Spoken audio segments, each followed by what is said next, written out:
Well, let's go ahead and get started. I'll go ahead and keep clicking and admitting people into the Zoom meeting, but welcome to Saturday Hope Zoom with PNP Pals. We appreciate everybody being here again this week.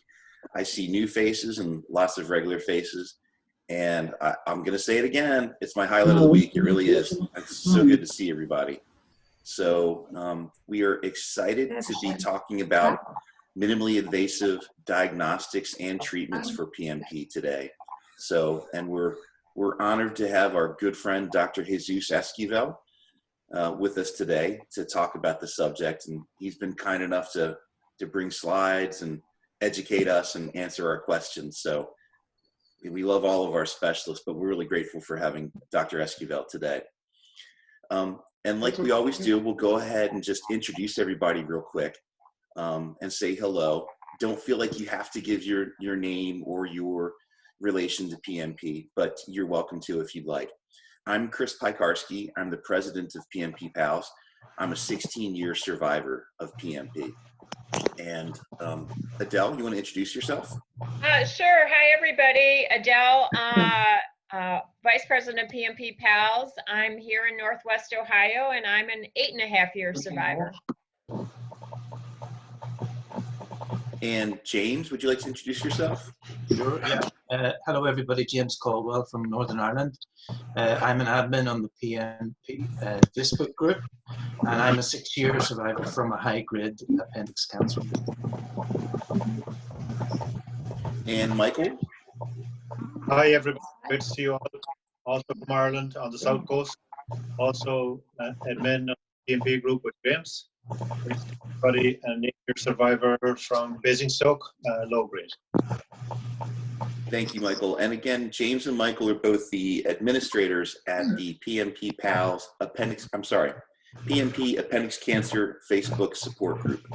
So a great place for information and support. Charmaine, would you like to say good morning? Hi, everybody. Charmaine Skillman. I'm in Austin, Texas. Diagnosed 22 years ago. Doing well. Charmaine's also one of our board members on PNP Pals. And then I'll make my way around the horn. Dr. Esquivel, you want to say good morning to everyone? Introduce yourself. I am Jesus Esquivel, originally from Mexico, but have been 30 years in the Northeast United States.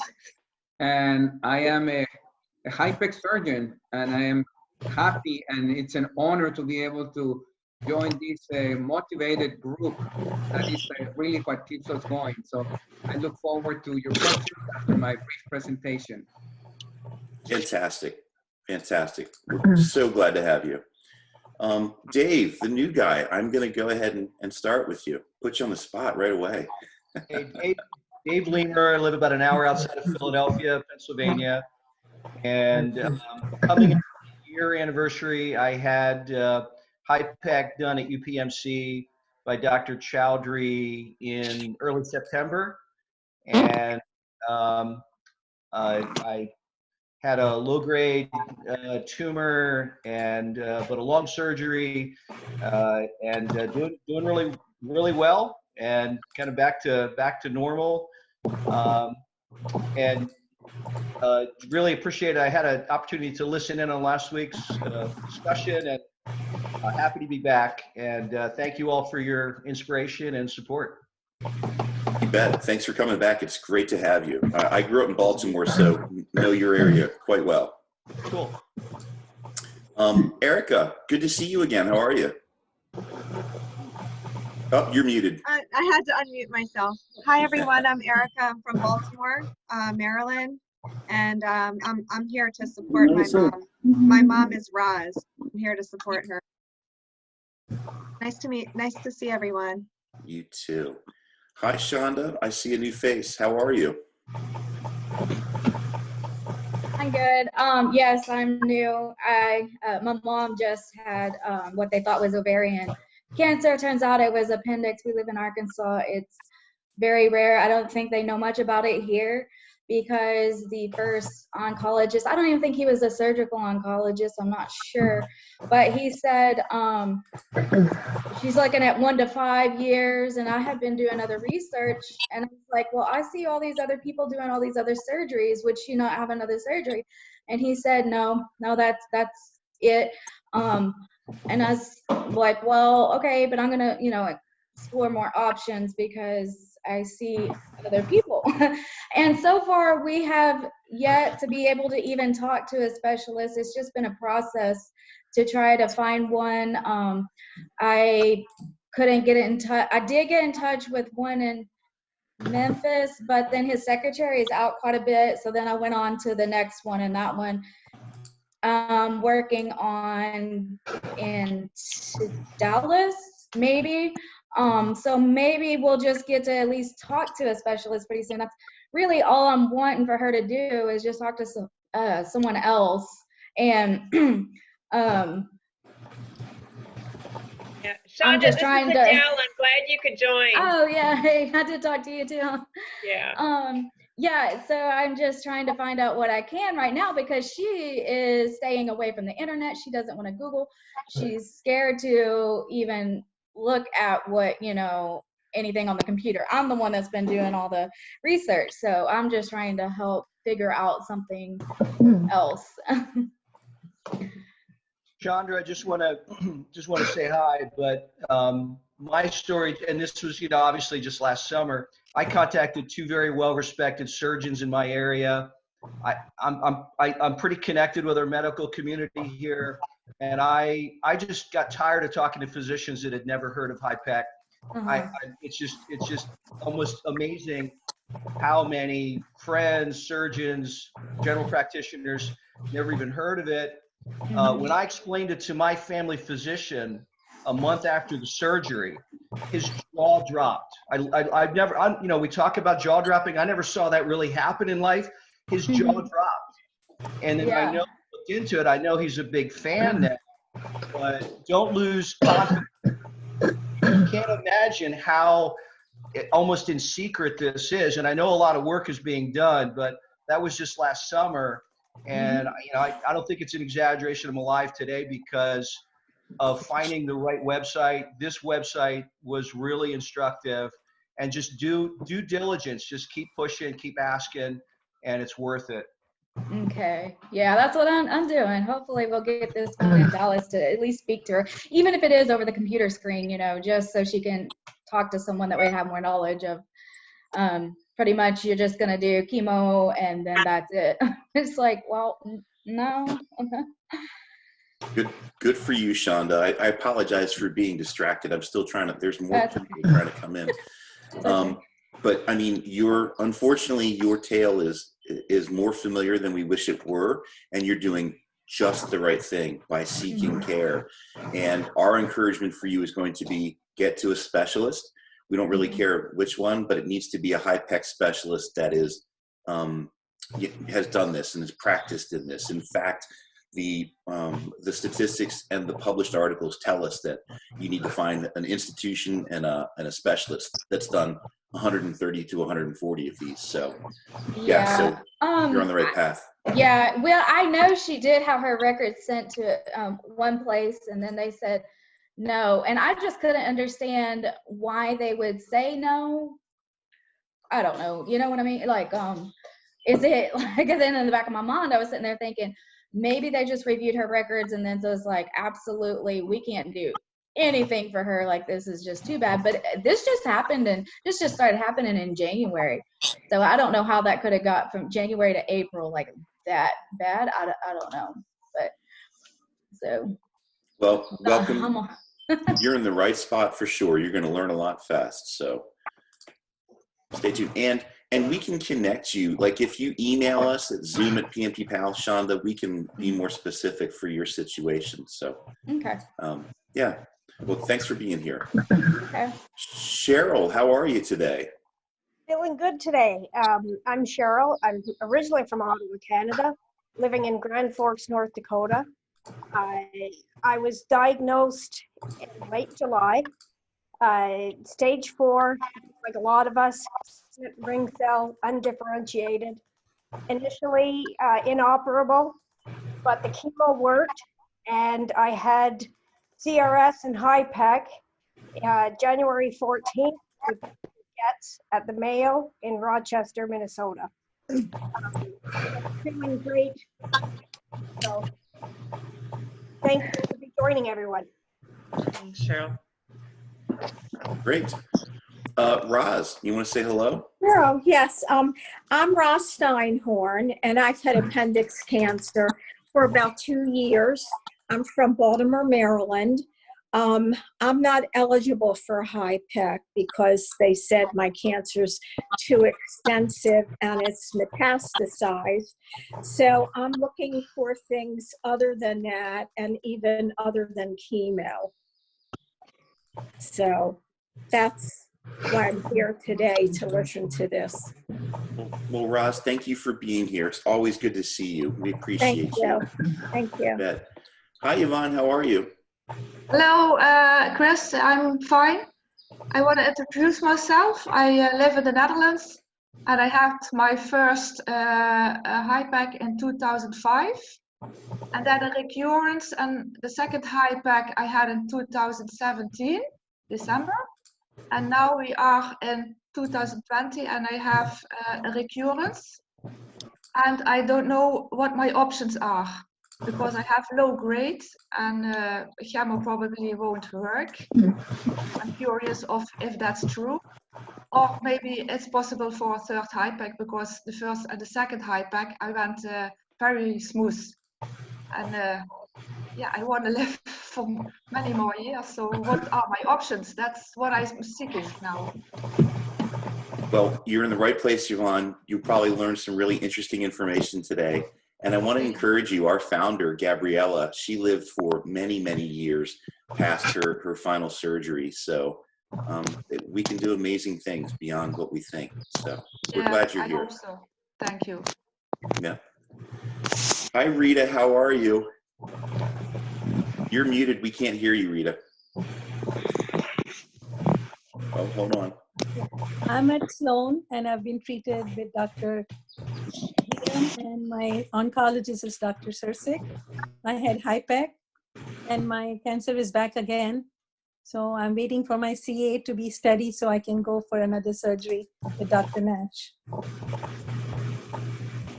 Very good. That's great. Thanks for being here again. Hi, Marianne. Hi there. Good morning. I'm Marianne Boyd. I live in Haymarket, Virginia.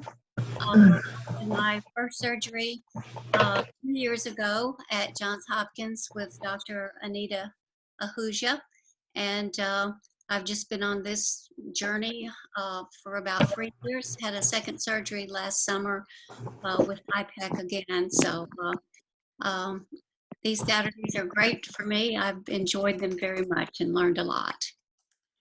That's great. That's great. Thanks for coming back, Marianne. Good to see you. Hi, Cecilia. Morning. I'm Cecilia, excuse me, from Penticton, BC, Canada. And I've had this cancer since 2013.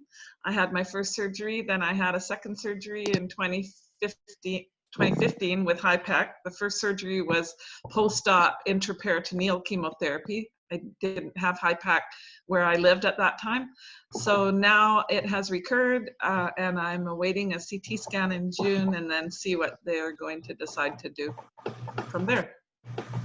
I love seeing your smile every week, Cecilia. Thank you for coming back. Oh, thank you. You bet. Laura, how are you? I'm good. How are you? Doing great. Doing great. Good. Good. I'm Laura. I'm in Denver, Colorado. I was diagnosed and had HIPEC in 2014. I have had a recurrence, so probably looking at another surgery at some point. But it's great to see everybody.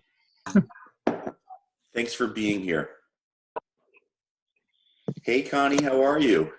Good morning. How are you and everyone else? Doing good. My name is Connie Conroe. I am a caregiver for my husband who was diagnosed in 2015. He's had 2 HIPECs at the University of Miami with Dr. Mahler.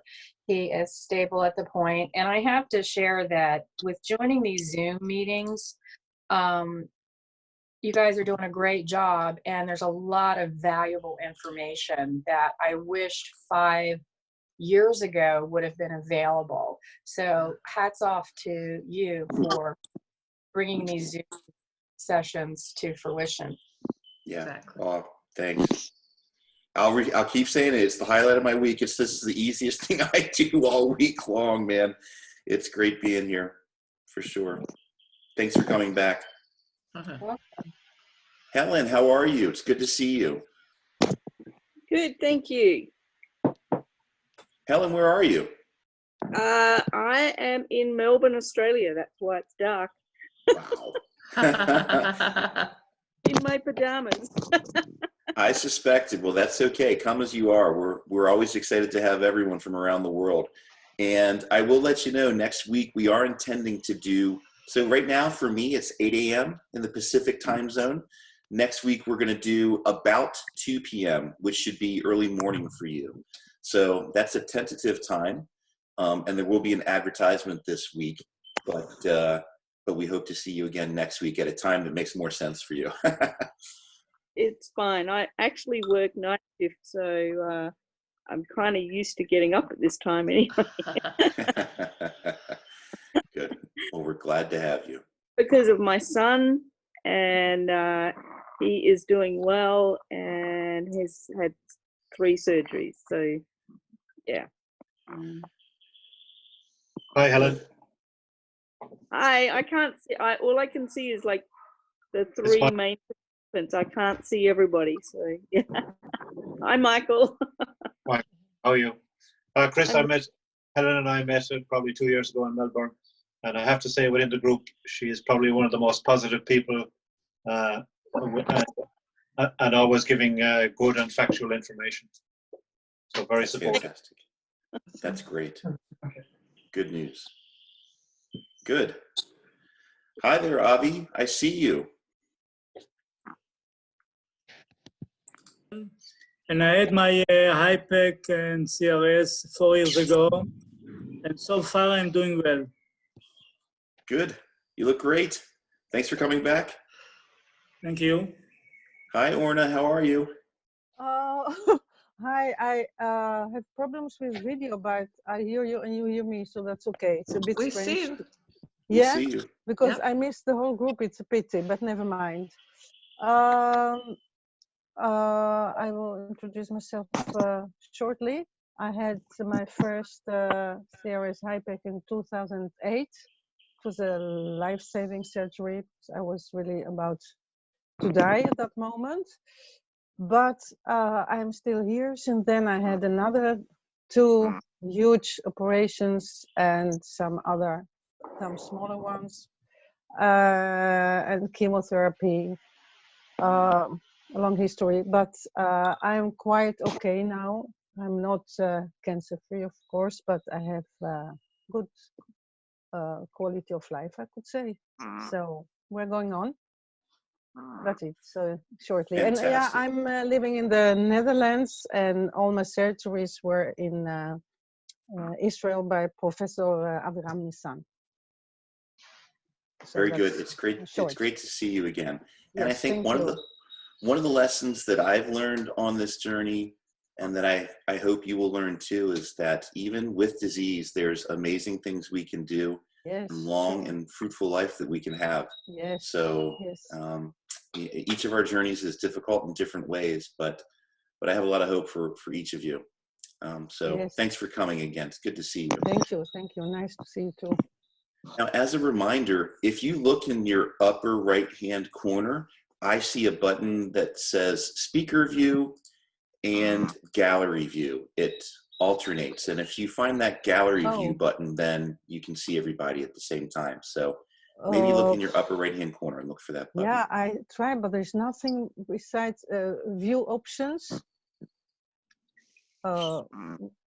This is strange because there are less buttons than normally. So Yeah. Did you update? I'm happy. Yeah. Yeah, I updated too. Oh! I don't And know. No, I didn't do it. Maybe I should do it. No, it's different. the update makes it look different. I can't get everybody all on one screen too. I'm still trying to figure it out. That's exactly, yeah. I have, yeah. Anna, I updated and it's made it worse. I can't get in from. And what? You maybe have to update the Zoom. Update Zoom. I need more pictures on my screen. Never mind. I can hear you, and I see one at a time. Yeah. Yeah. Okay. So it's there's you have gallery it too. view. Yeah. Okay. It's a pity. At the beginning I saw more people. Now I see only one at a time. I don't know why, but never mind. I hear you. One thing, Chris, I'm getting a message that says host disabled participant screen sharing. Do you think that is affecting what people can see? No. Okay. So yeah, we have to limit that, or anyone can share their screen. Yeah. Okay. But we don't see your video though, Charmaine. Your video was I off. turned it off because I was getting up and down. I'll turn it back on in a second. No. Take that. That's fine. Chris, if you Yes, Joe. If you go to the bottom left and you drag your cursor down, I've suddenly managed to get a whole bigger screen of people. Okay. Where did you go to? So where you've got your gallery view, just in the bottom left corner, there's a couple of sort of diagonal lines. Put the cursor on that, drag it down to the left. I've gone from 3 people to. Thank you, Joe. 12 people. That's right. I did it. So what Joe is saying is, if your Zoom window is small, if you grab the corner and drag that open, it's gonna make a bigger screen and you'll see more people. So maybe that's, yeah. Yeah, I had the biggest screen, but also with one person. Never mind. We'll manage. Well, Joe, welcome to the room. I mean, you guys can't see, but in the background, I've been like trying to get Joe in the room for a long time. So welcome. Glad to see you here. Thank you. Yeah. Thank you. Glad to be here. I'm in Birmingham in the UK. This is the second one that I've attended, and since I was here 2 weeks ago, I have just completed chemo number 10 and had a phone call from Basingstoke yesterday to say that they've started doing surgeries at the Hampshire, and so I'm hoping that next week they will be phoning me back with a date that I can have my HIPEC and CRS. I'm very excited. Great. Fantastic. That's great news. Good. Well, thank you for being here again. Thank you. Hi, Anne from Ocala. How are you? Hey, everyone. Good morning, or good afternoon, or good evening. I'm Anne. I was diagnosed February of this year. Had a right hemicolectomy in March. Very grateful for this group. They connected me with Connie, and she is my new PMP buddy. I have bothered her so many times this week, but she always has time for me. We've talked for hours now, so she's my support. Also, I'm very grateful. Last week we had Dr. Verapong on, and he took the time and contacted me and was on the phone with me yesterday for an hour, just explaining what I don't understand, because this is still so new for me. And again, Connie's doing the same thing, so it's kind of step by step. What does NED mean? What does LAMN mean? What is so I'm getting kind of the 101 on this condition. So I'm grateful, so thankful for the group in total, but especially Connie. And again, thanks for everyone for setting me up with her. And again, Dr. Verapong, who's been he recommended me to my first specialist. So I have my first appointment at Moffitt in Tampa next month with Dr. Deneen. So thank you, everyone. That's great. Good. And this scenario is why we do what we do. Myself and my board were here because others did this for us. And I'm so glad that you talked to Connie. I am just tickled beyond belief that Dr. Ajula Virapong took the time to talk to you that way. And I'm so happy. I'm so happy. So thank you. He wants to stay involved with my case. He's going to call Dr. Deneen before I even show up to Moffitt next month. Yes. So Sean's a great guy. You're going to like meeting Dr. Deneen. He's a great guy. That's awesome. Yeah.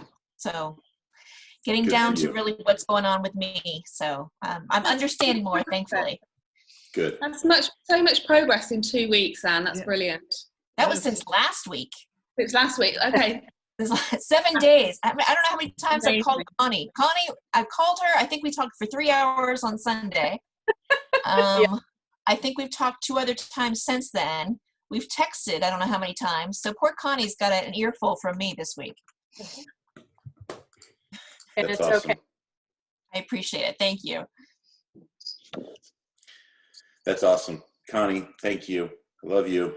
Connie's one of our volunteers at large at PNP Pals. She's been by my side at conferences before, so we're really grateful for that. It's awesome. It's awesome. Good. Roz, how are you? Yes. Wait, we already said hi, didn't we? Am I going back Oh, now? we did. You guys Yeah. have moved on me. Now, wait a I'm very second. memorable. That's great. Ruth, I'm so outnumbered now. I'm going to have to keep a list or something.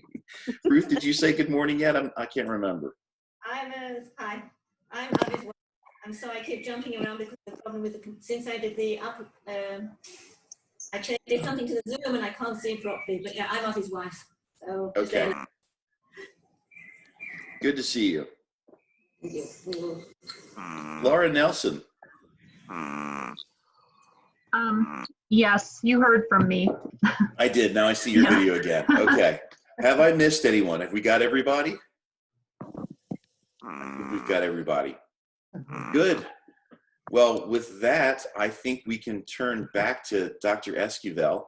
And Dr. Esquivel, you can share your screen now. Let's take a moment and make sure that everyone can see the presentation. I can see a presentation right now that Dr. Esquivel is presenting. Let's make sure we can see that. I see full screen. I see it. Yeah. Everyone sees it? Yes, record. Presentation. Yep. Yes. Good. Well, with that, Dr. Esquivel, I'll turn it over to you and let you talk about minimally invasive diagnostics and treatments for PNP. Thank you very much.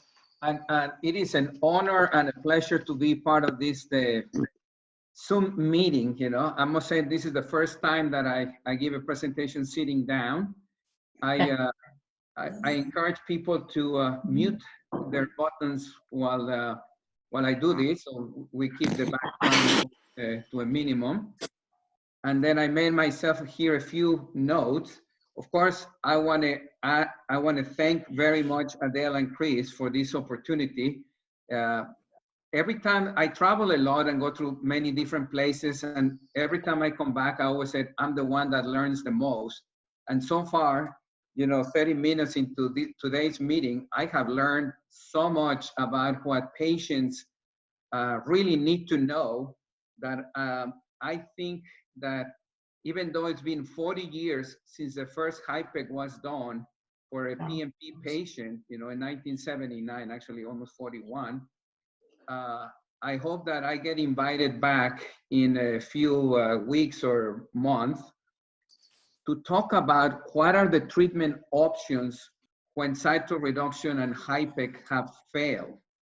I see that that's a very a common denominator for some of the patients that are here today. Lesson for us, the physicians, the people that are on the other side trying to figure out how to help patients with this disease. So with that, I'm going to get started because I can talk for a long time, but I'll try to keep it not too long, okay? So Chris asked me to address today, you know, what else are we doing that falls into the category of minimally invasive? I told you a little bit about me, and let me see if I can figure out how to, oh, okay, so I don't know if you can see there, but that's me here, and then that's Dr. Sugarbaker. So we go back a long time. I want to point out here my left finger, you know, it doesn't have a ring. And throughout all these times, Dr. Sugarbaker continues to be the main support for everything that we do. And this is him with my daughter, you know, last year at a Society of Surgical Oncology meeting where she was giving a presentation on appendix cancer. So he's kind of our family mentor. So I just want to, I have a very unique style when it comes to giving talks, and I think you'll find it persuasive, a little bit of provocative, and also entertaining. So it is frequently said that most cultures are regional. I believe that all politics are local and issues are personal. You know, I won't expand on that. But I think that all rights are universal. You know, that's just my view on just about everything. And with that, I think that you know, everybody would agree that the universal goals for us that are treating cancer patients, those goals would be to improve the outcome of the patient while minimizing the treatment-related morbidity and mortality. So yes, we should treat patients, but sometimes, you know, patients, the remedy is worse than the disease, and we do see that from time to time, unfortunately. And we see it with side effects of chemotherapy or side effects of a big operation. Now, what about side effects of other things that we don't discuss often, like CAT scans? You know, this was published 13 years ago in a very prestigious medical journal, the New England Journal of Medicine. And it's, I just read here, an increasing source of radiation exposure. And that is because of the increasing number of CT scans that are being done. Here is a graph, and you can see how from 1980, you know, where we had less than 2 million CAT scans a year, by the year 2005, more than 60 million CAT scans were being done every year. And the problem with that is that at that same time, it was determined that about 2% of all the cancers in the United States are secondary to the radiation from CAT scan studies. Now, this is 30 years ago. I updated this number, and in 2020, 152 CT scans are done every minute in this country. So by the time we finish this meeting, there will be another 9,000 CAT scans being done with the consequence of, you know, too much ionizing radiation. So what can we do about it? Well, there have been some radiation initiatives, image wisely, image gently, and they ask institutions to take the pledge that they're going to do that. So for this particular presentation, I just want to put here, you know, that there are certain things people are using lower dose for the exposure. They're using pediatric protocols. And one of the main things when it comes to PMP is the use of MRI. MRI has 0 radiation. We use it on pregnant women and without any harm to the fetus.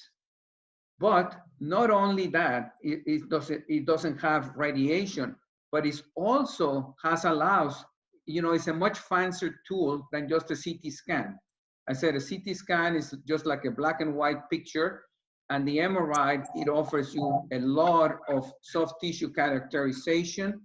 When it comes to mucin or pseudomyxoma, we actually have even categorized the mucin deposits to determine whether they're type 1, which is just free-floating mucin, type 2, which is kind of like a gel, or type 3, when it's patients that have bowel obstruction because of very hard mucin.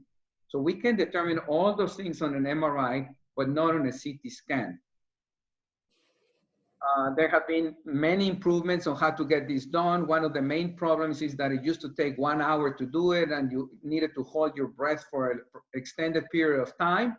But that all has gotten better, and I think MRI is here to stay. Here is a presentation of some disease around the liver. You can see those arrows are pointing, and in this other particular, it's called a T2 image. You can see very distinctly, this is mucin, and you can compare it to what's inside the bowel, but we're able to determine how even these portions here down in the pelvis, that is also a mucinous deposit. And we can see that much better than on a CT scan. Just to, I took that slide from Dr. Salim Farouki from St. Agnes Hospital in Baltimore, and this is just a comparison. This is what CT scan is, you know, you can only have a attenuation and enhancement.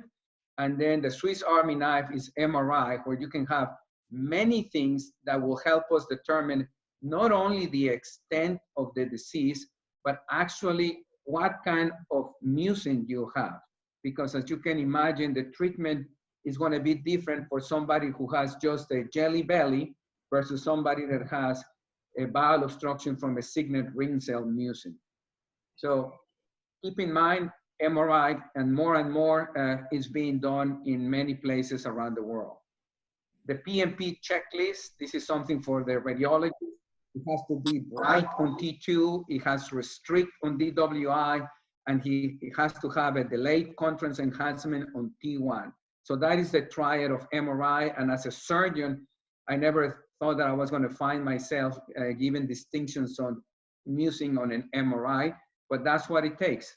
As you know, for PMP and many of these rare disorders, is usually the captain of the boat is going to be a surgeon. So switching gears a little bit, I'm just going to talk about a little bit about minimal invasive cytoreductive surgery and HIPEC, because I want to leave some time for questions. I want to state the facts and the obvious. There is no question, an open cytoreduction and HIPEC is a great operation. On the other hand, we also know that minimal invasive surgery is here to stay. We used to do a lot of things that we don't do nowadays because research has been able to convert today's truth into an accurate statement tomorrow, like radical mastectomy. The latest publication this month from Memorial Sloan Kettering is titled, "Is there a role for surgery in breast cancer?" So we have come a long way from the 1950s, where not only the breast used to be removed, but also the muscles of the chest wall and even some of the ribs. An abdominoperineal resection, a very morbid operation for patients that had anal or lower rectal cancer, radiation. And I'll just comment on surgery for duodenal ulcers. Now, you know, you just take a pill rather than have surgery. So research always shines on light on what we're doing. Also, there is a role for laparoscopic surgical resection of any primary solid tumor in the abdomen and pelvis, whether it's esophageal, stomach, ovarian, everything, even pancreatic cancer. The University of Pittsburgh has published over 200 Whipple procedures with a robot, you know, so that is a very impressive data that shows that even that kind of operation can be done minimal invasive. And we also know that laparoscopic HIPEC for patients that have ascites or fluid accumulation in the belly that doesn't go away is a routine procedure. I had to give a debate with Dr. Sugarbaker in Hamburg, Germany about 2.5 years ago, and talk about the barriers to laparoscopic surgery, cytoreductive surgery. And one of the theoretical barriers I put there is that people say, well, you can't see well and you can't touch it, and we need to do that in order to remove all these tumor implants. However, we also must say that sometimes it's more about the tumor and less about the surgeon. You know, we cannot see a genetic mutation or a KRAS, somebody may have heard that on their treatments, or the percentage of this proliferative index called Ki67. And this point, you know, after listening to the stories that everybody had to say today, this is the area that we need to focus, you know, because these things that we cannot see are the ones that are determining that our approach of cytoreduction and HIPEC doesn't work on every patient. And so that is the area that we need to focus on.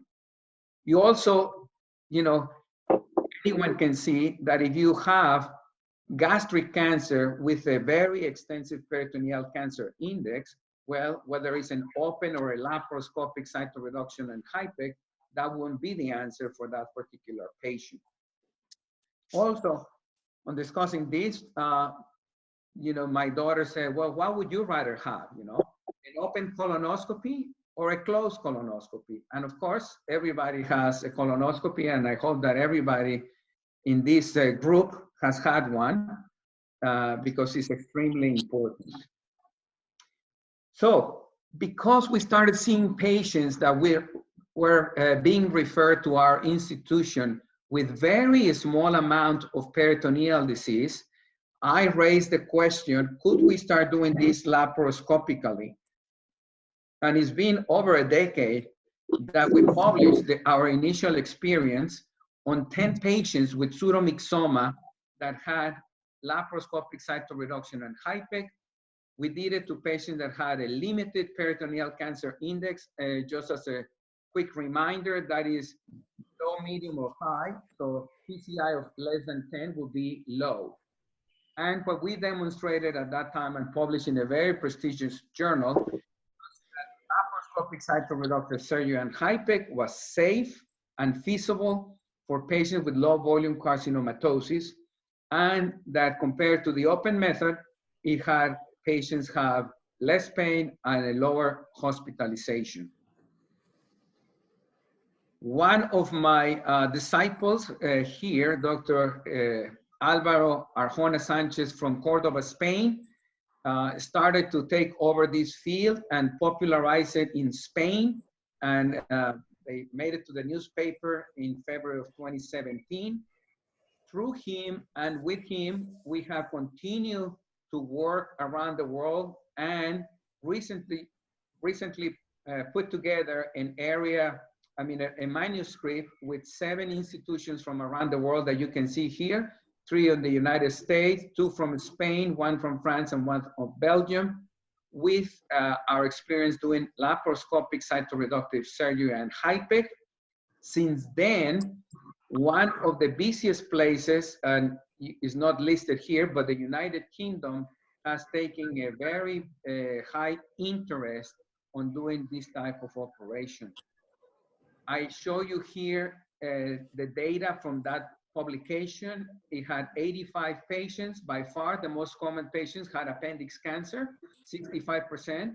But you can see even a patient with a liver cancer, ovarian cancer, and even colon cancer were included. Now, you can imagine that somebody will say, well, maybe you were not doing any resections and it was just a little operation. But here are the type of resections. 16 patients had a colon resection. 2 patients had a resection of a previous resection, and other patients even went on to have a splenectomy and a partial gastrectomy. The mean duration, so the average duration of surgery was about 5 hours, with a low number of complications, with no mortality, and with a hospitalization of about 7 days. Since then, and it's difficult to see here, but this graph just shows the number of publications regarding laparoscopic cytoreduction and HIPEC. And if I told you that the open HIPEC has only been around for 40 years, well, you can see here that the laparoscopic HIPEC has been around for less than a decade. Having said that, the number of publications has increased significantly over the past few years, to the point that even the European Society of Surgical Oncology, just a little less than a year ago, had the first hands-on course on laparoscopic approach to the management of peritoneal carcinomatosis, and that is Dr. Arjona Sanchez from Cordoba, which, like I said, he has taken it upon his wings to, under his wings to popularize this method. Now, of course, you know, just because you have a technique, it doesn't mean that it's going to apply for everyone. if you have a patient like this, which is a pseudomyxoma with a very massive distribution of the tumor, who require a removal of in one piece. Here's the culprit. Apologize for the grotesque picture, but this is the appendix, and we have to remove in one piece. Well, just to get this specimen out of the patient, you will require a very large incision, even if you could do this inside the patient with a laparoscope. Another very important thing that has changed, we used to see, these were the patients that we used to see in the United States, you know, very advanced disease, but nowadays, here is the type of patients that we're seeing. This is an appendix, you know, somebody that went to the operating room for a laparoscopic appendectomy, and you can see here just this little blob of mucin. Another example is, this is the liver, this is the undersurface of the right hemidiaphragm, and you can see that there are just some small tumor deposits. So to say that for a patient, those two that I had shown you lately, that you require an incision that goes from the xiphoid to the pubis, I think that that's a little too much. So who are the ideal candidates to have a laparoscopic cytoreduction? Well, like I mentioned before, it will be those patients that have a low volume of carcinomatosis, mostly from pseudomyxoma peritonei. Or I heard somebody there talk about LAM. This is low-grade appendiceal mucinous neoplasms. We also include I put quote-unquote benign peritoneal mesothelioma because there's nothing benign about it, but it does behave less aggressively. And we also want to do it as an adjuvant for doing just HIPEC on the trials or for patients that need a second look procedure.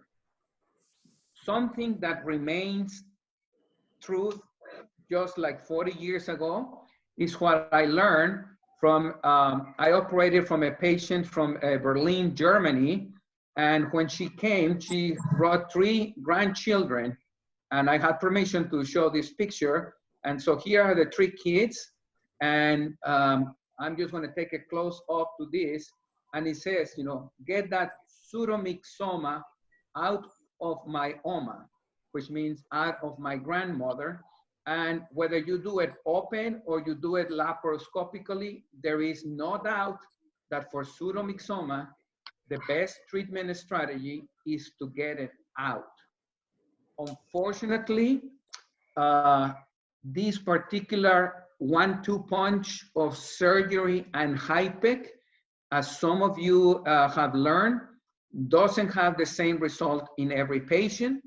And the future direction is to continue to fight to understand what are the molecular and biological signatures that are driving certain tumors to behave in a much more aggressive fashion. I think that we're starting to learn that. We are doing genomic profile analysis on some of these tumors and are evaluating them for the latest and 4th arm of our weapons against cancer. You know, we only have surgery, chemotherapy, and radiation. But since the past few years, we have introduced the 4th arm, which is immunotherapy. And we are working on some of those issues for patients that had failed.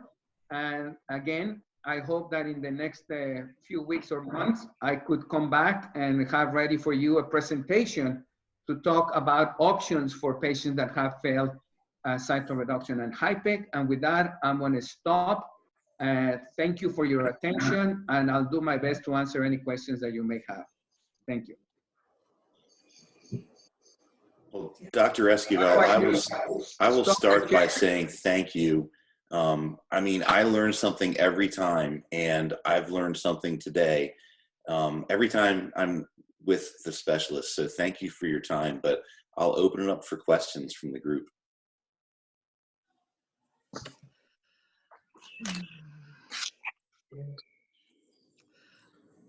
Well, doctor, you mean that during a laparoscopic procedure, they can then actually do HIPEC laparoscopically? And does it take as long? Like normally it's 90 minutes at the end of the surgery or something? Is that still the same procedure? Good question. So in order to be able to effectively deliver this particular route of treatment, there are two things that are required. Number one, the operation has to be the same, meaning whatever you have to do the cytoreduction open, you have to be able to do it laparoscopically, and the HIPEC is exactly the same. It is for 90 minutes, and sometimes we do it for 60 but that's either open or laparoscopically. So nothing is done differently. The only thing that is different is that instead of having a enormous incision, you have 5 little cuts. And there is no question that what keeps a tumor from growing, these are the questions that we're trying to answer. Is our own immune system. How do you get over a cold? How are some people getting over COVID-19 when we don't have any treatment?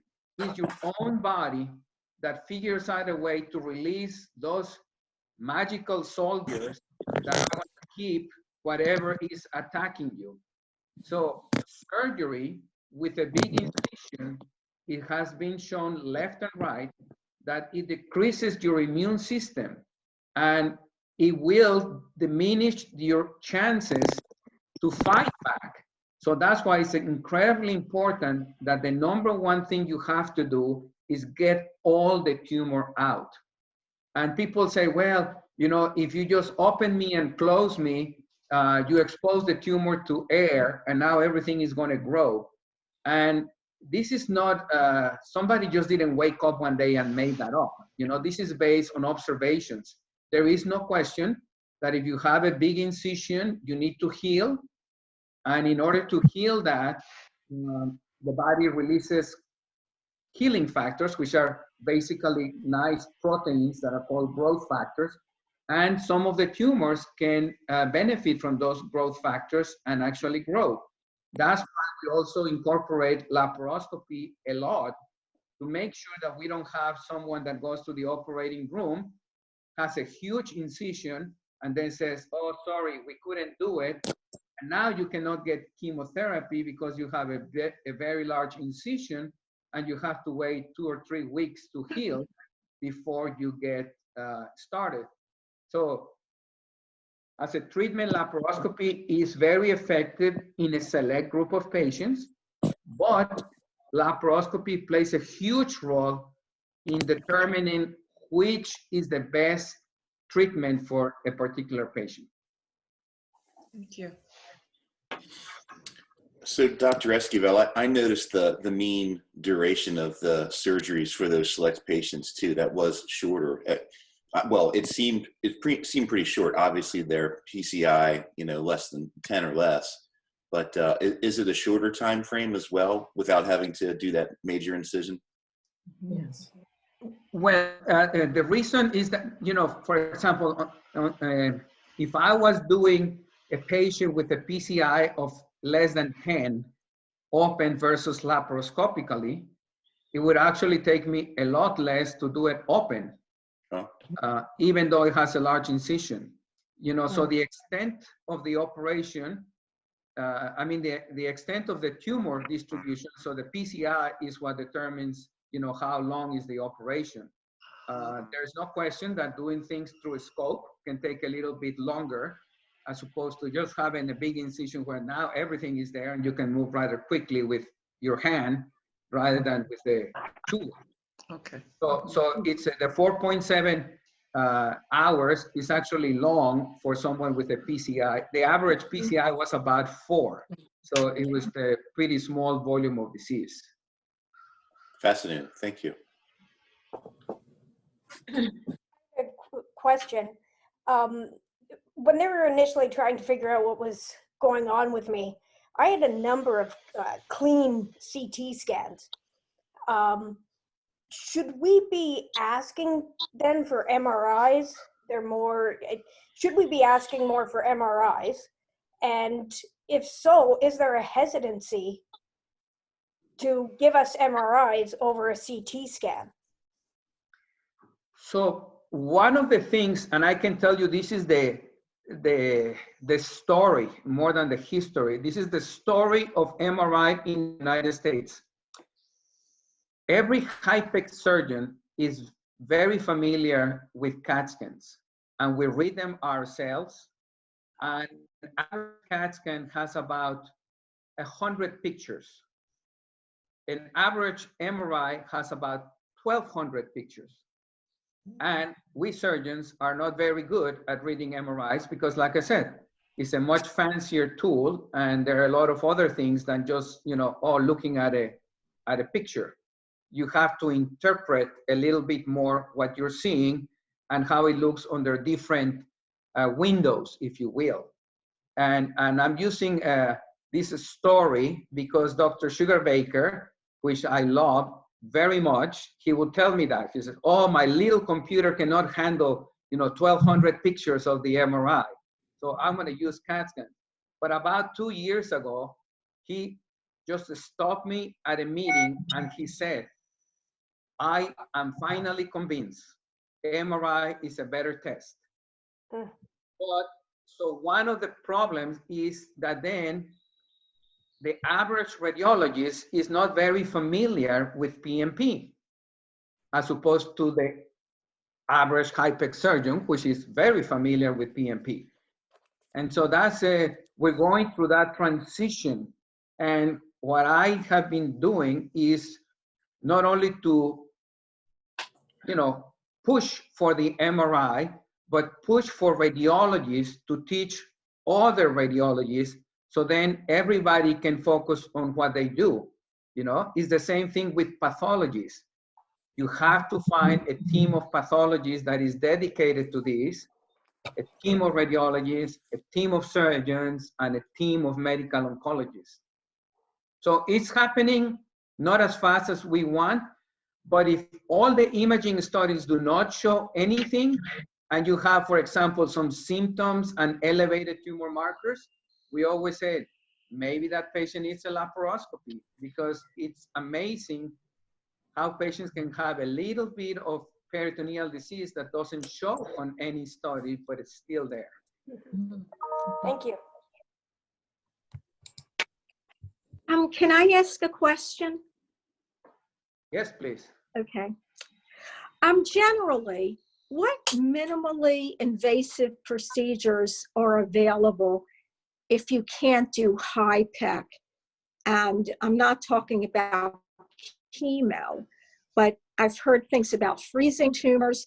I've heard things about walking into a doctor's office and it's almost like getting a mammogram, where you walk in and they do something and then you leave that day, you walk out of there without any problems. Can you generally give a few procedures that are available if you can't do HIPEC? Okay, so let me, I'm pausing here for a moment while I think on my answer, because of course, there are things that are, everyday practices. When it comes to peritoneal surface malignancies like PMP, I am not aware of any outpatient procedure, meaning something that you could just walk into the doctor's office. The only thing I can think of is something that I was doing 25 years ago, in which the patients will come to the hospital. We would put this big apparatus into their stomach, and for 30 minutes, just warm up the entire abdomen. At the end of those 30 minutes, without any incisions or any, no operations, at the end of those 30 minutes, we finish, and then the patient will go back home. I know that there are some places that are currently doing that. As one of my patients went to Germany to do that, but I am not aware of any results of that particular practice. There is something called PIPAC, so PIPAC, which stands for pressurized intraperitoneal aerosolized chemotherapy. And that is doing a laparoscopy, putting a hose in there, and then, excuse, I apologize for the gross description, but it's like a power washing of the abdominal cavity. So they basically just, you know, wash the abdomen under pressure with chemotherapy. And it is not approved in the United States. It's very common in Germany and in Brazil. And they are moving to being able to do that almost as an outpatient procedure, but not. So that will be the only two things that can people are getting without surgery. Okay. Thank you. Can I piggyback again? Yes, Erica, Roz is my mom. Hi. So our situation is that, and I hope you don't mind, Mom, me just talking a little bit about it, but the cancer has progressed. It's embedded in the liver. So it's not just in the abdomen, it's also in the liver. So in 2018, November, Mom? Yeah, 2018, we were denied for HIPAC because it was embedded in the liver and they said they couldn't get all of it. So we tried all of the IV chemo options available. We've exhausted all of those. So we're done that. At first they worked very well. The CEA was going down, it was working, but then, you know, after a while, I guess the cells became resistant and then it would go back up. So we just finished the oxaliplatin, capecitabine, Avastin chemo, and now Mom's not on anything for about a week because there were some side effects we had to get under control, and then she's going to start Lonsurf. But we're doing everything to try to figure out, is there anything else we can do? Because right now Lonsurf is the only thing we're doing. And at Johns Hopkins in the interventional radiology department, there's a Dr. Hong that I was looking at, and they do something called cryotherapy, and there's a few other outpatient procedures where they freeze the cells or warm the cells. We asked for a consult from her doctor at Hopkins with this department because we're willing to do anything. Okay. That's basically it in a nutshell. Yes. No. Okay. So I get a better picture now. So, yeah. You know, two things. One of the, as a physician, you know, one of the questions that we have to answer is what is going to get a particular patient into trouble, you know? And even though you may have, sounds like you have disease in the liver, I can assure you that the disease in the liver is not going to cause any problem. It is a very ominous sign because obviously, I don't know your case, but sounds for them to consider those things is usually when the tumor has spread through the blood into the liver rather than on the liver. Mm-hmm. However, for patients that have peritoneal disease, it is the small intestine. Patients get into trouble from a bowel obstruction. And so to deny a HIPEC to a patient because they have disease in the liver and not treat the small intestine, that has always been one of my issues, because I always say, well, to treat the liver, we have a lot of options. You can freeze them with cryotherapy.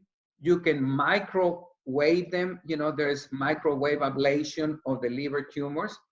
There are even some doctors that are doing heated liver perfusion for, not for PNP, but for other tumors in which the disease is only in the liver. So I think that, where are you located? I'm sorry, I missed that. We're in Maryland. Yeah. Oh, my neck of the woods. Yeah.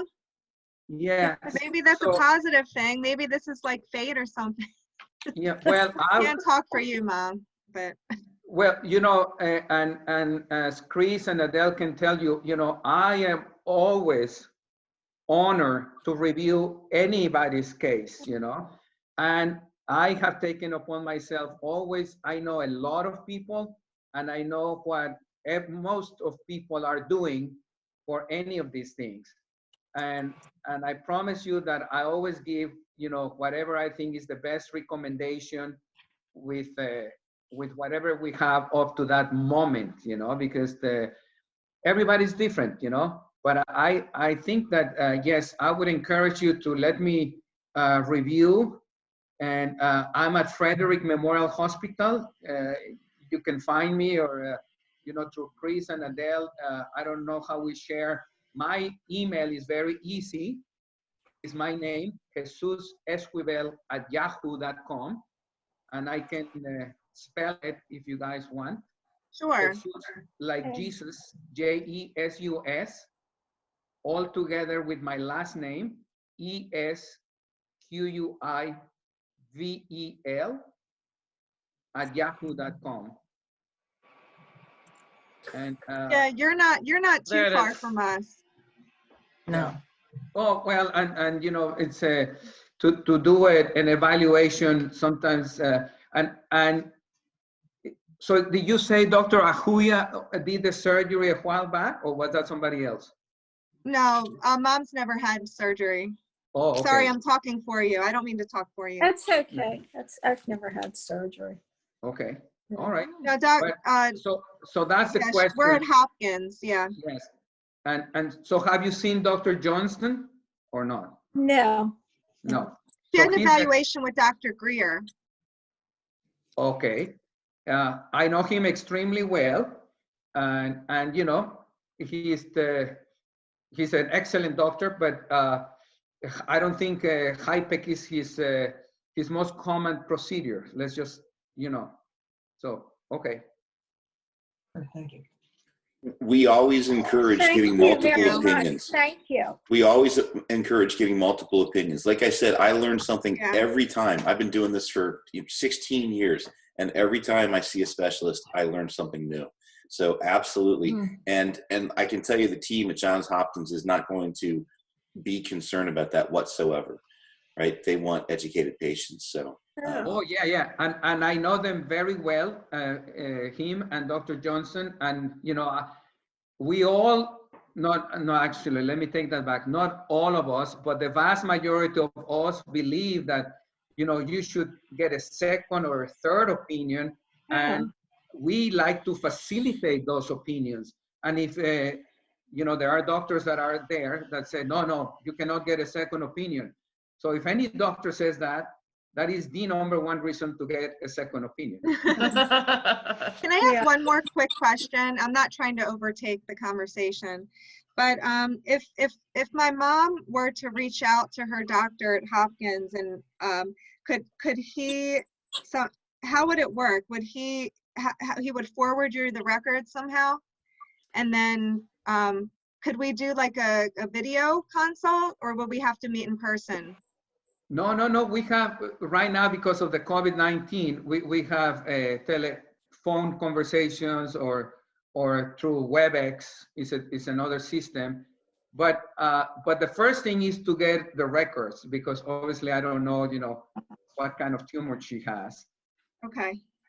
Can I say something about that? A lot of people don't know that you have patient portals with all the healthcare systems. And if you go into the portal, you can give a physician access to your medical records. So Dr. Esquivel would have access to everything prior to the consult that you two will set up in the future, but anybody can do that. You know, I reached out to a friend who's a pediatric oncologist up in Pittsburgh who works with Dr. Bartlett and my husband. And that was my second opinion. But the patient portal is really a great thing to utilize if you can't cross state lines or you're not able, and you have the surgeon offering to take a look to guide you appropriately. It's really a key tool. Thank you very much. Thank you. Thank you. Erica, if you tell Dr. Jonathan Greer, he knows me very well, and I'm sure he'll be happy to send me the information. Yep. We see, yeah, Greer was just he just did a one-time evaluation, but Mom, do you want to say who your doctor is? Yes, my doctor is Dr. Dunhauer at Hopkins. Oh, okay. I don't know. Do you know Dr. He's a medical Dunhauer? oncologist. Yes. Yeah. Yes. Yeah. Okay. Okay. Thank you. Thank you very much. Thank you so much. You gave us some hope. Thank you.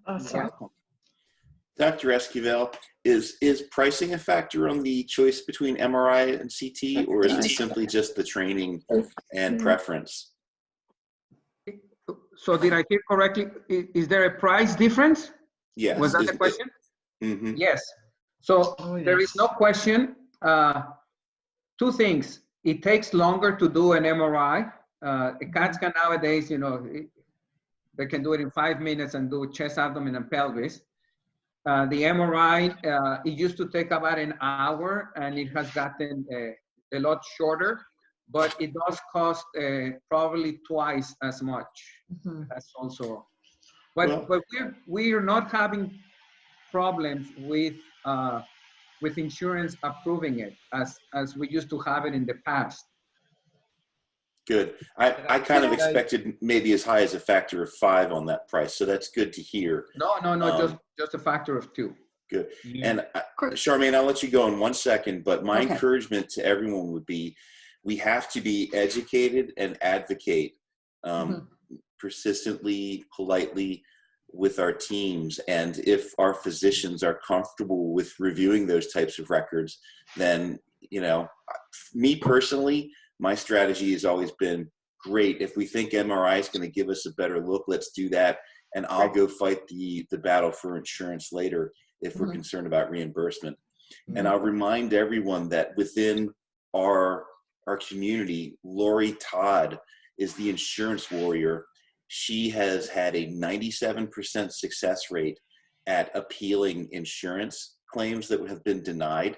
Over 200 different assistances she's done. So we do have that person within our community who's very successful at appealing, and we have to advocate. So if we think that MRI is the best way to do it and our physicians are comfortable with that, then I'd encourage us to advocate for that. Charmaine, I'm sorry, I cut you off, my dear.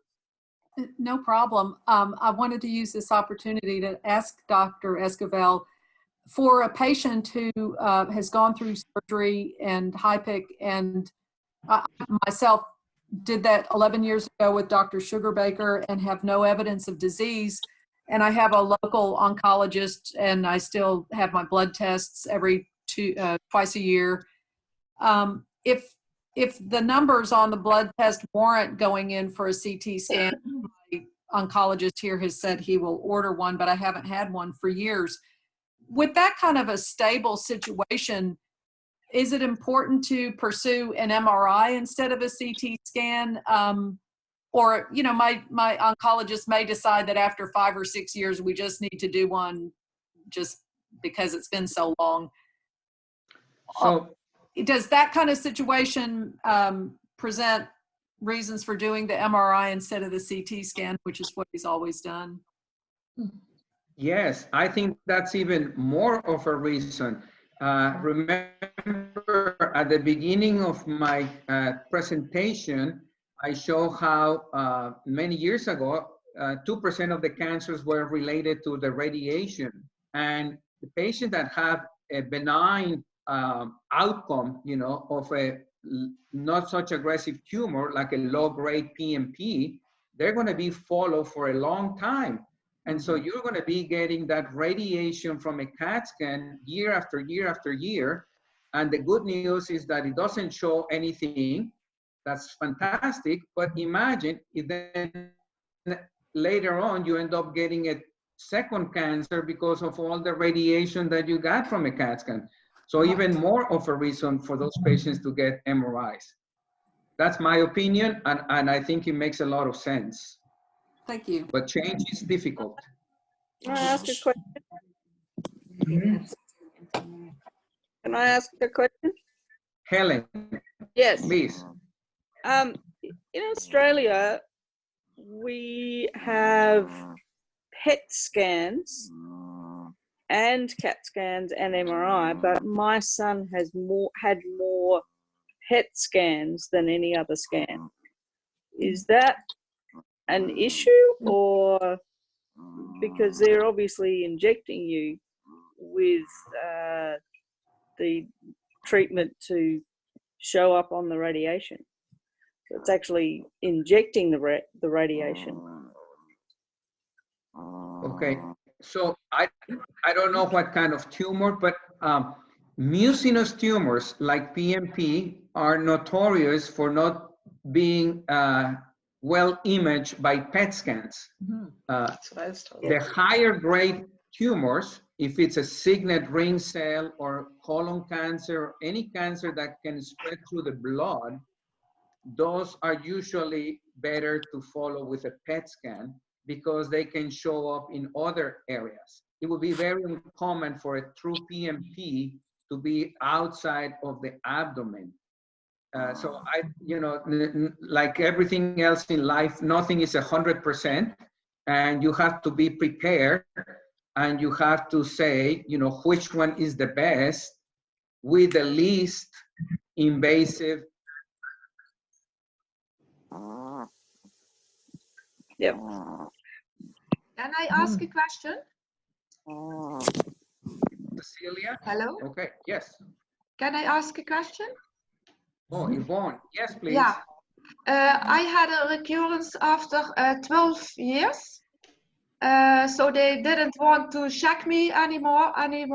But the last checkup with the CT scan, they saw that I had a recurrence. So that was my lucky thing. And I had a second HIPAC, which was good. And in 2017, and now in 2020, I have a recurrence. And my oncologist, he doesn't dare to give me a third HIPAC because he thinks the time is too short. My surgeon, he is too short, and he would put me on chemo, but I have still low-grade PMP. And I read everywhere that low-grade chemo doesn't do anything. What is your opinion about that? So I missed a little bit of what you said, but so you have low-grade PMP, Yeah. have had 2 surgeries, and Yes. now the last one 2 years ago or 3 Yeah, years ago. at the end of 2017. Yes. So about 20 years ago, I published a paper with Dr. Sugarbaker that was called Repeat Cytoreduction and HIPEC. And the patient that had the highest number of HIPECs was 5 HIPECs. Almost like every 2 years for a 10-year period, because at that time we didn't have anything else, And yeah. I know you're in the Netherlands, and well, there have 7 HIPEC centers for 17 million people. And I think that if you have low grade, the only thing that we have is cytoreduction and HIPEC. Now, I don't know the extent of the disease. And as Chris mentioned earlier, sometimes we just don't go after every recurrence. It depends how big the recurrence is, where it is, and what do we think it's going to do in the future. So I don't know if that's what your doctors are telling you, you don't qualify for another surgery, But if it's in an area that we know that can cause problems, then you should keep asking for another opinion, you know. And you probably were operated by Vic Verval if it was many years ago. Yeah, he's he's in Denmark. Yeah. Yeah, he's that was the first time. relocated. Yeah. First time with Dr. Zoetmulder. With Frank And now I have, yeah. and now I have Dr. De Hing in Eindhoven. De Hing. Oh, okay. You know him? I know him extremely well, and if you wrote down my email, you can tell him that that you want him to talk to me and say why.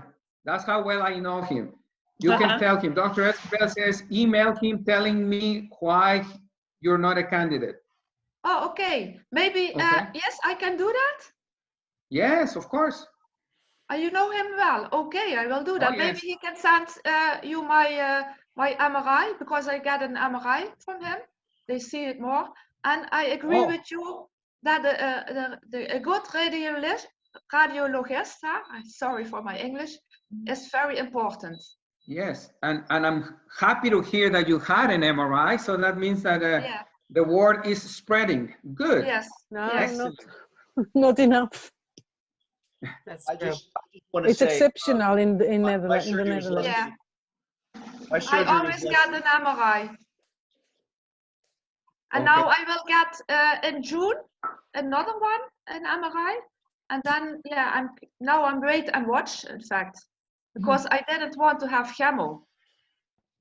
Because they say it doesn't work, on low grade. Right.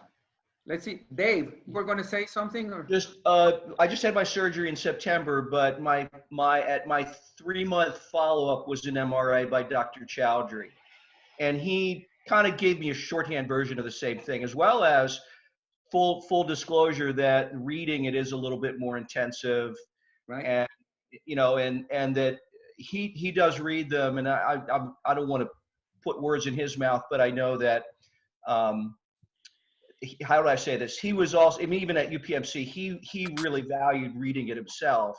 Right. And but it's obviously a little more labor intensive. I will say that the contrast was a little bit more intense than what you're used to with a CT scan. Just heads up. And it was really fascinating for me at 6 in the morning. That was the first time waiting in the waiting room that I had met another patient that had ever had HIPEC, and it was a joy.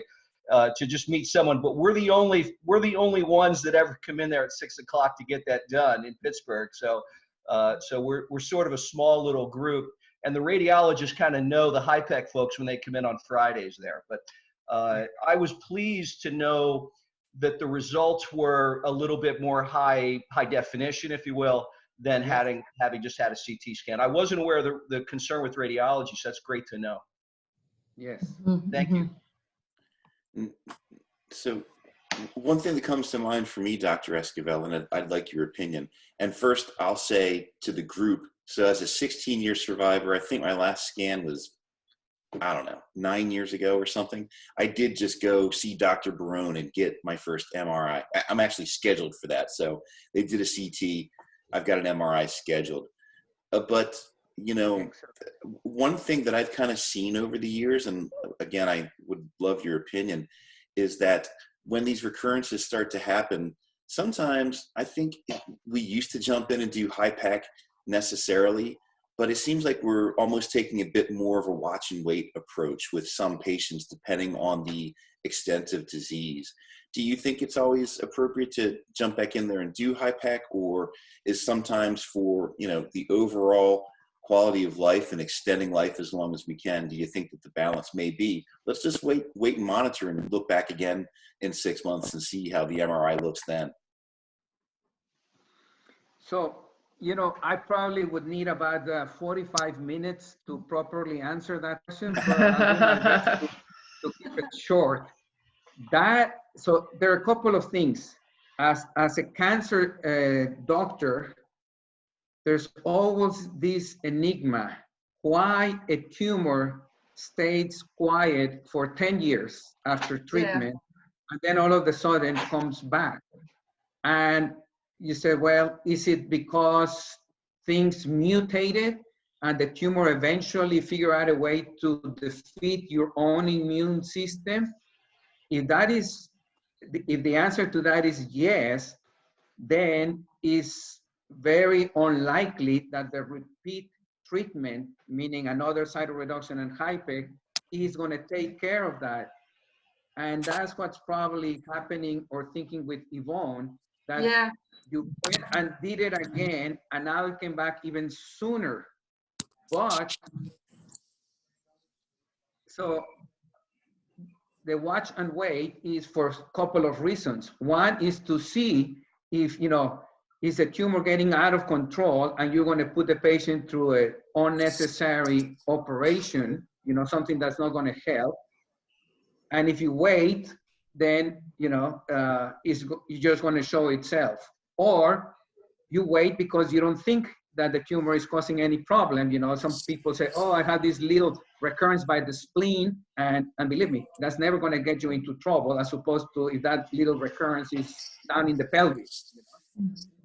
So there are multiple things that play into consideration. But I think that one of the things is to get tissue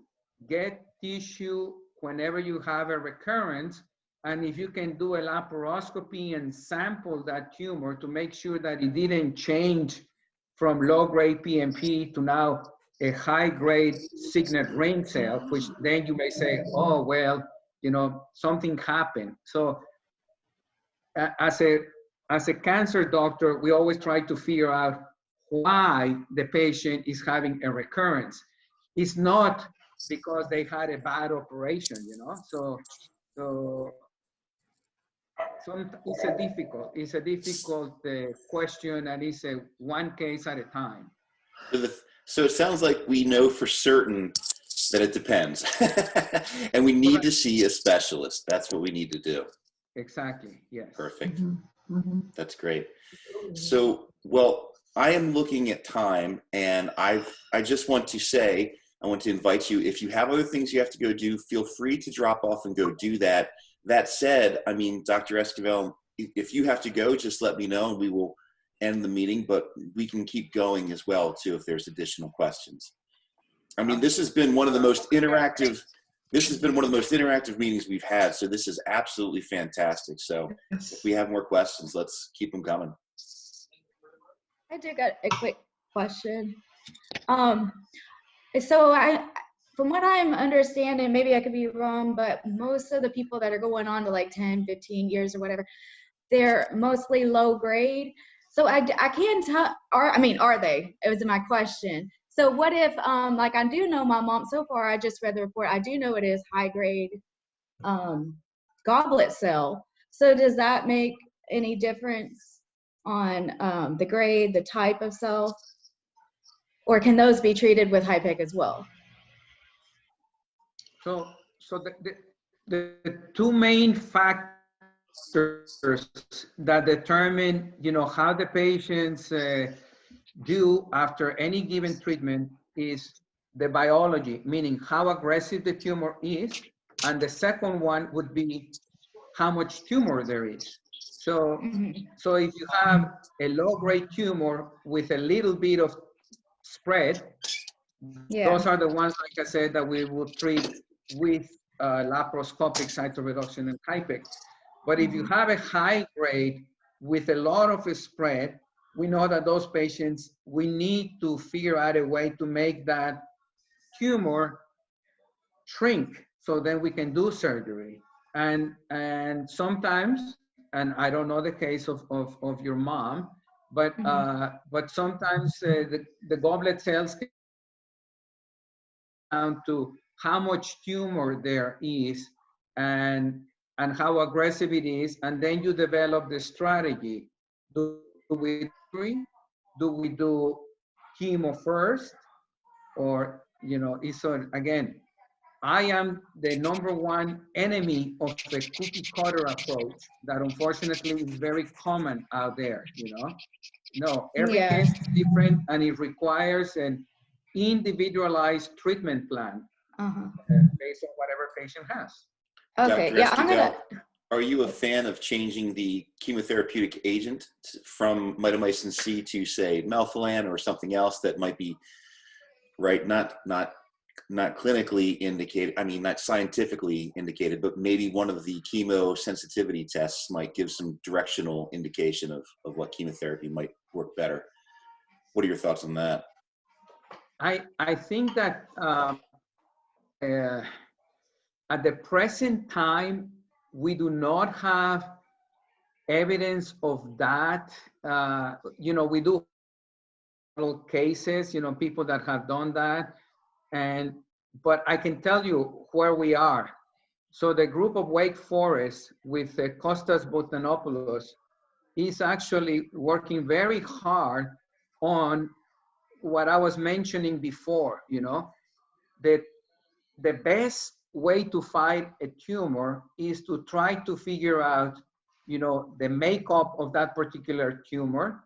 And then the second one will be to test, even on a Petri dish, you know, which chemotherapy is the right one for that particular tumor. And so that's what they're working, and so they're able to grow it and then test, you know, the different agents. There is no magic bullet, you know, even though mitomycin is it has a pretty good track record. For some other patients, it may, so again, everything is on a case-by-case basis, and I don't think that, so you have to take into consideration the extent of the operation, the aggressiveness of the tumor, who did it, and how soon it came back. The drug is not going to be the answer. You know, you need to, again, we need to find out why someone failed a particular treatment. And that's a tough question to answer. Shonda, did you have more questions? I cut you off a bit there. No, I was gonna go into her health portal and see if I can figure out how to email it to him, and then he can just see what he thinks about it. Like, because no one has yet answered any questions on it at all. Like, we're clueless. Yeah. So Shonda, appendix cancers are rare, as you all of you know. But then of those, the goblet cell carcinoids are a very small fraction of the appendix tumor. So you're in Arkansas, I think, if I remember correctly. Yes. Believe it or not, that's where I learned English, in Searcy, Arkansas. Oh, yeah. A long time ago. But that's, my southern accent comes from there. So.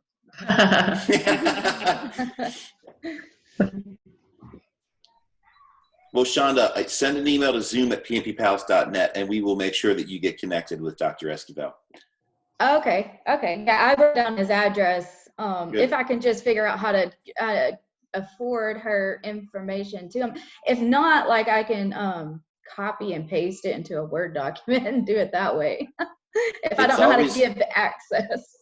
Exchanging electronic records is always tricky. It is. Yeah.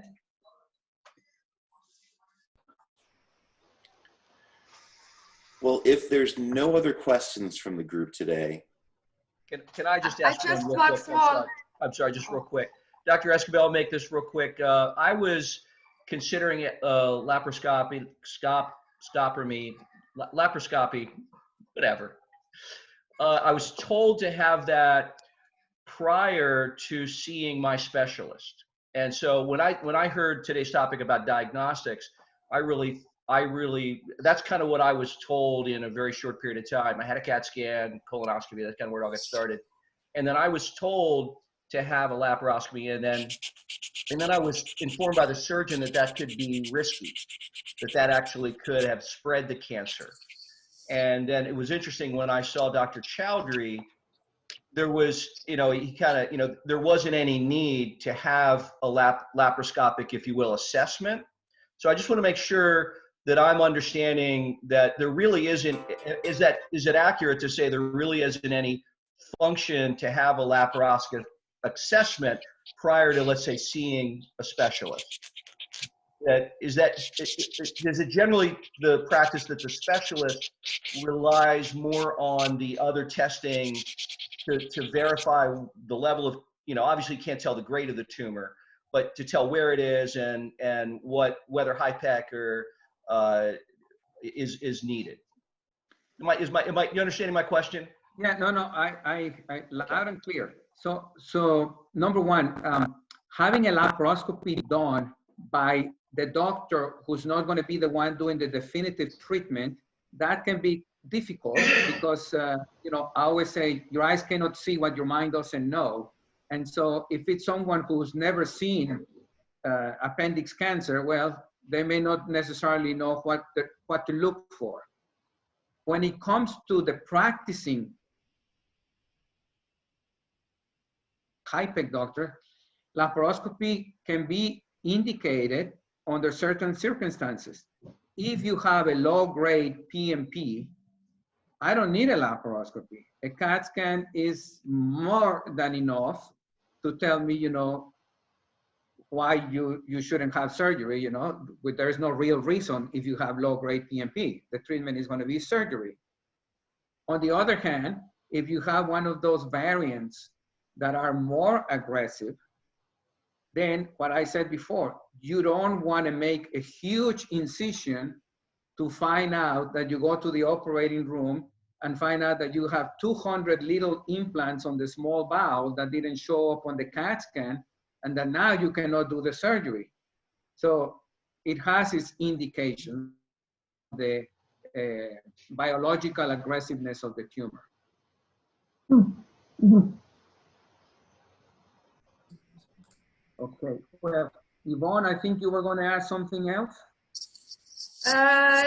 Yeah, I know that I do have some scar tissues in my belly due to the 2 HIPECs. So that could be a problem, why I can't have a 3rd HIPEC? No, it's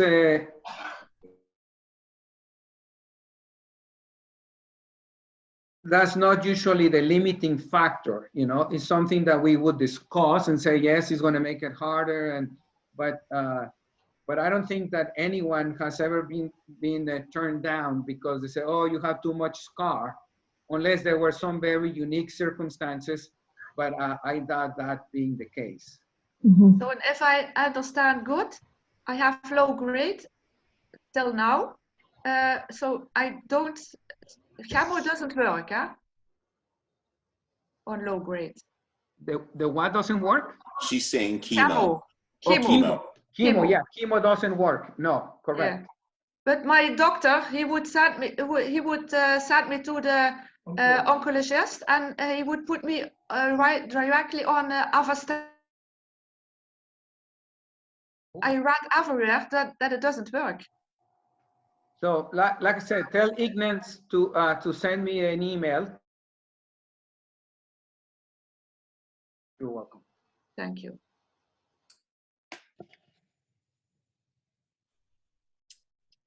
Okay. Are there any other questions today? So Chris, let me get this straight. I just joined a group that I'm going to have to join at 2 in the morning next week. Is that what I'm hearing? No, at 5 p.m. 5 p.m. Eastern. Ah, it's okay. My wife will be happy with that. She wants me up at that time anyway, so perfect. Look, Helen says it's not that bad, really, Dave. Come on. It's quarter to 3 in the morning now. Well, this has been an absolutely fantastic session of PNP Pals Hope Zoom today. That's one of my favorites for sure. Dr. Esquivel, thank you so much. Thank you. Really educational today. Absolutely. Thank you. It's an honor and a privilege to be part of this enthusiastic, very helpful group, because I know that if you're doing this during this meeting, you're going to spread the word, and we're going to do this in the, I always say, just to summarize, I have written down the Esquivel rules of the care of a cancer patient, and there are 4 rules. All of them start with an R, and they said every cancer patient is entitled to the right treatment the right diagnosis, the right treatment by the right provider at the right time. Those are the 4 R's. And so if, you know, I see you as ambassadors to spread the word, you know, we will make a difference like you are already doing. And I thank again, Chris and Adele, so much for this incredible effort. And thank you. Thank you again. It's been an honor. Pleasure. Thank you. Thank you for being Thank here. you. Thank you. We know our founder, Gabriella Graham, would be very proud right now. So Yes, thank you you. would. Yeah. Everybody make it a great day, and reach out to us at zoom@pnppals.net with any questions or any connections we can help make. And we'll look forward to seeing you next week. Take care. All right. Thank you. Thanks, Sherman. Bye, Thank you very everybody. much. Bye. Anna. Hoi. Yvonne, hi. Hoi. Dat was een hele goeie voor Hi, jou. Anna. Ja, hele Hey, goeie Avi. voor mij. Hele goeie. Ja, ik ben heel blij voor jou. Ja. Fantastisch. Ja, Ja. het is heel veel duidelijk geworden nou, hè? Ja, en fantastisch dat je het contact kan leggen. Ja. Jij Waar ook, ben hè? je? Oh ja, hier ben je. Wat zeg je? Ik zie jou heel goed. Ik zie je helemaal Ja, goed. nu wel. Ja, nu wel. Want hij heeft op een knop gedrukt. Want, Oh, oké. ja. Ja. Hallo. Maar het is echt fantastisch geweest. Ja, ik heb er Ja. veel van. Ik ga meteen Ignace een mail sturen. Ja, ik ga daar ook iets mee doen. Ja, je moet zorgen voor MRI, hè? Jij krijgt CT, hè? Ja, de meeste van ons Belangrijk. krijgen CT's. Ja. Ja. Maar dokter Burger heeft gezegd omdat ze het minder goed kunnen lezen. Hij heeft het gewoon eerlijk Ja, gezegd. dan hebben ze tegen geen mij. goede radiologist, hè? Nee, en hij ook de specialist zelf. Hij kan het zelf minder goed lezen dan een CT-scan. Ja. Oh no, ours as well. Oh no, our doctor also can't read it that well. Yeah, because I've asked my own specialist why he doesn't. I knew that Yvonne had an MRI, so I asked my specialist why he doesn't give me an MRI, and then he said, "We read it. We can't read it very well. We read That's what the I'm CT. saying. Yeah. The CT we read better, but that's not the reason not to give it to us, actually. Yeah. So we have. I don't know how, but we have to push for an MRI."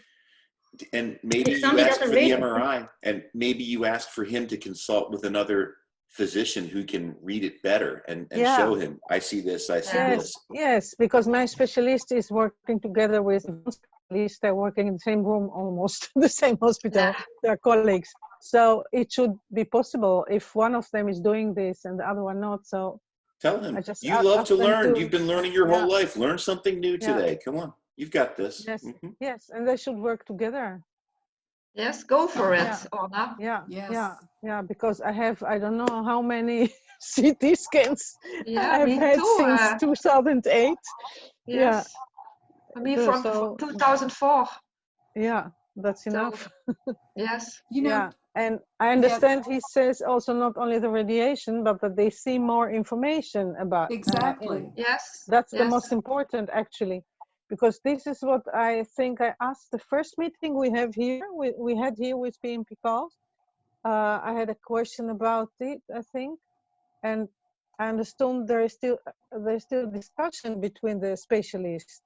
And I read also on internet articles about the discussion, what is better, the CT or the MRI.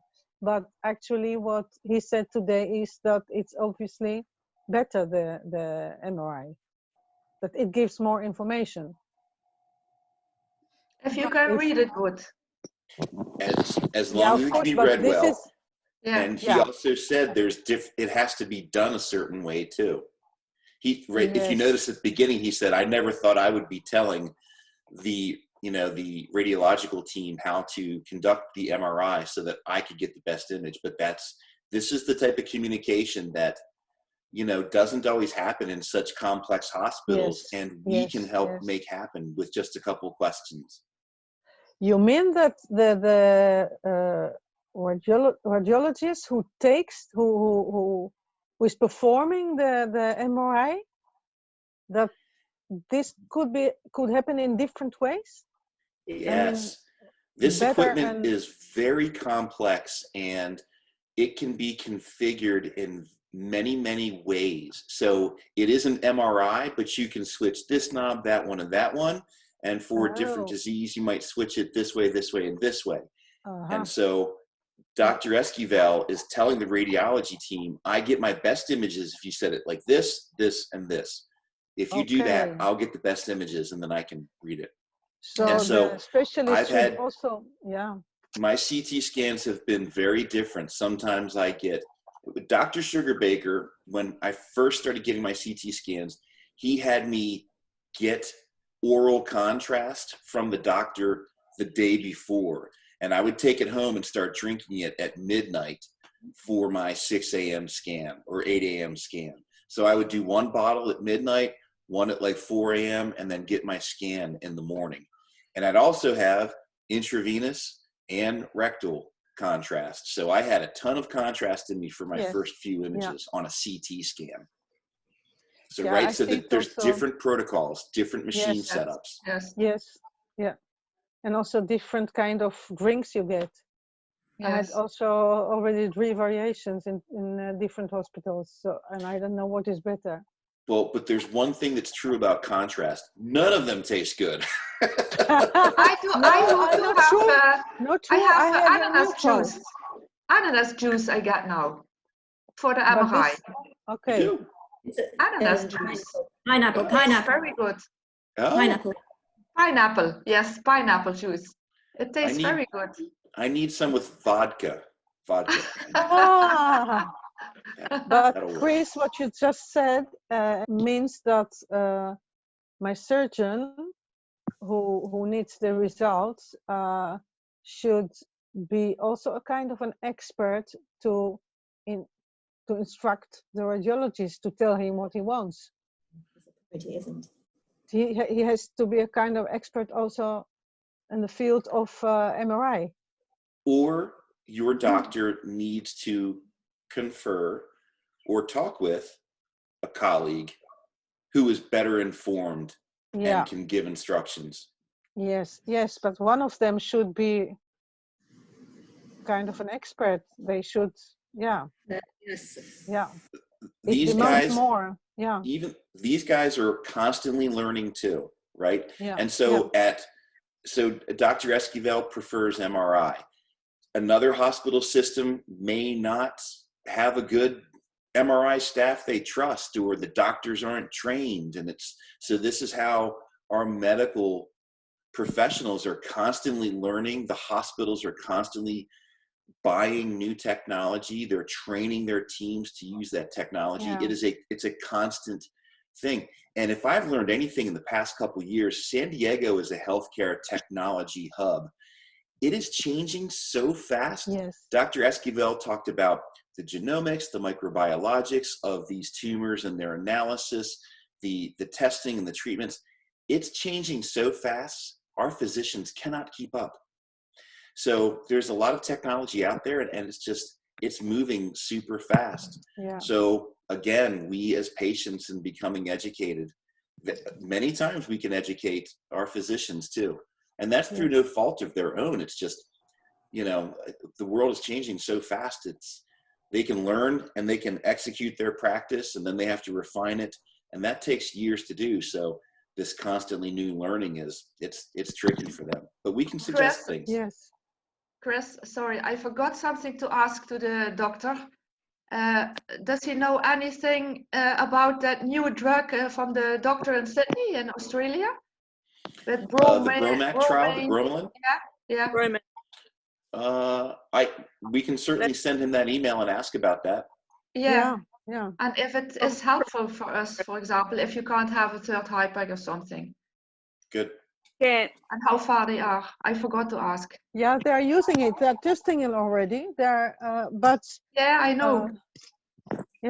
It's the same surgeon that has given, my son has had 3 HIPACs, and 2 of them have 3. And 2 of them were with Professor Morris, and he's still under his care. Professor Morris is the one running the trials. and there are quite a number of people that have even come from the United States to go on the trial, can apply to go on the trial. And most of the information is available if you just do some research. If you Google Professor David Morris, you'll find all the information under there that you I need. did already.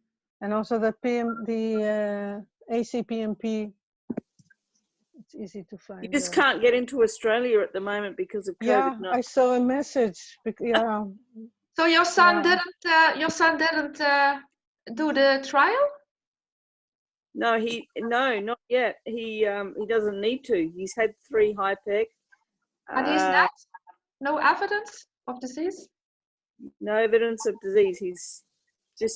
He helped me in the garden today or yesterday afternoon. He shoveled 4 square meters of soil and mulch. Wow. And how many time was in between the HIPECs? Probably the closest one would have been about 18 months. Wow. But all of them, you hear about less. All of them have been within 5 years. Oh wow! Oh, that's a lot. Yeah. So, Yvonne, and he worked.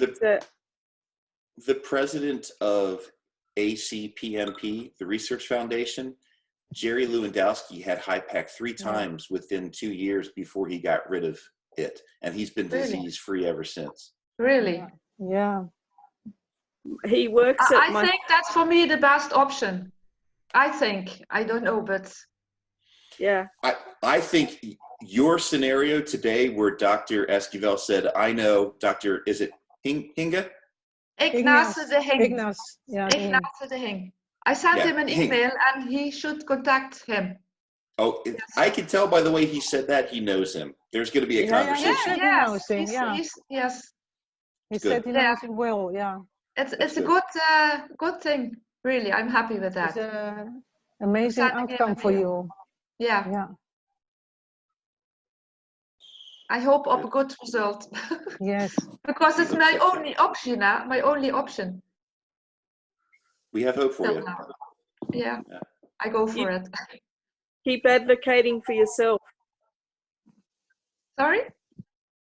Keep advocating for yourself. Yes. Yes. You have to. You have to do it. Yes. Yeah. Well, thank you, everyone. I'm glad we went a little extra innings here. It was great hearing you talk. It was very, We'll see you next week. Yeah. Yeah. But what time do we have to wake up? Me? Next time. What does it mean for the European people? So if we did 8 o'clock, 4, 5, 6 hours later next week. And what will be the time in the USA? Eastern time will be 5 p.m. Eastern time. 6 hours later, that makes it 11. 11? So bring wine. Yeah, 10 o'clock. 10 o'clock in the Netherlands. 10 o'clock in the Netherlands. In the evening. In the evening. 10 o'clock in the evening. Okay, Yeah, so we will have a little vodka. Okay. We have 11 o'clock. It's good. Okay. Yeah. No problem. Nice. We will send an advertisement. You'll get an email, and it'll be on Facebook. Yes. Yes.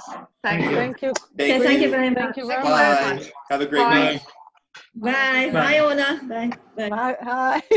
Nice to see you. Bye.